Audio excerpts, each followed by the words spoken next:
আকাশে মেঘ দেখলেই চাকদার মানুষের আতঙ্ক। রথতলা থেকে চৌরাস্তা পর্যন্ত জলের তলায় চলে যায় রাস্তা।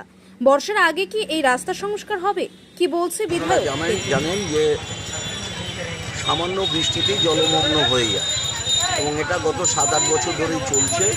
এখানে পৌরসভা আছে, রাজ্য সরকার আছে, পঞ্চায়েত সমিতি আছে, জেলা পরিষদ আছে, তাদের কাছে মানুষ গিয়েছে যাতে অবিলম্বে এই জল বর্ষার সময় বন্ধ করা যায় বা ড্রেনেজ দিয়ে জলটা পাস করিয়ে দেওয়া যায়।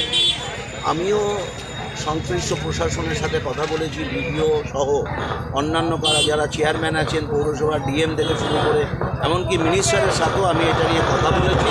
আমি চিঠি দিয়েছি, আমি মেল করেছি এই রাস্তাটা যাতে দ্রুত করা যায়। কিন্তু আমার যেটা মনে হয়েছে, একটা পরিকল্পনা এখান থেকে বিডিও অফিস থেকে করে পাঠানো হয়েছে, তার যে পরিকল্পনার যে অর্থ, সেই অর্থ একটা হিউজ অ্যামাউন্ট, প্রায় 23 কোটি টাকা ওরা করে পাঠিয়েছে।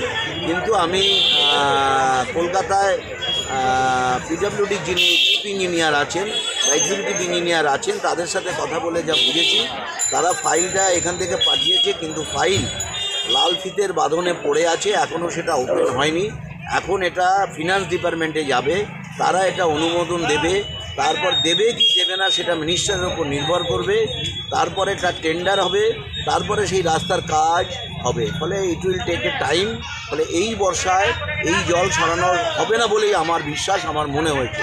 তবুও আমি লেগে আছি যাতে দ্রুততার সাথে এই রাস্তা করা যায়। আমার প্রশাসনের সাথে যোগসূত্র রাখা ছাড়া বিকল্প কোনো পথ নেই, কারণ আমি এই অঞ্চলে মানুষ আমাকে বিরোধী বিধায়ক হিসাবে জিতিয়েছে, যাতে সরকারের সাথে যোগাযোগ করে এই কাজগুলো করা যায়।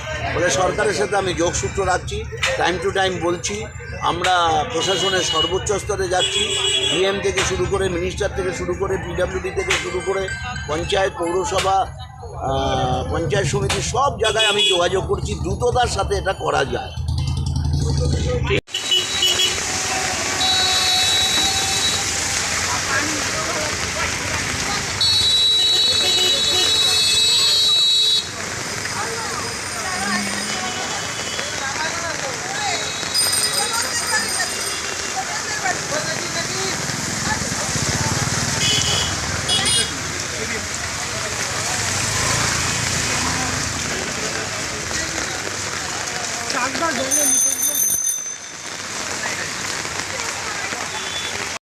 এটা চাকদা ডাউন প্ল্যাটফর্ম থেকে বেরিয়ে বাস স্ট্যান্ডে যাওয়ার মুখে দেখুন সম্পূর্ণ জল।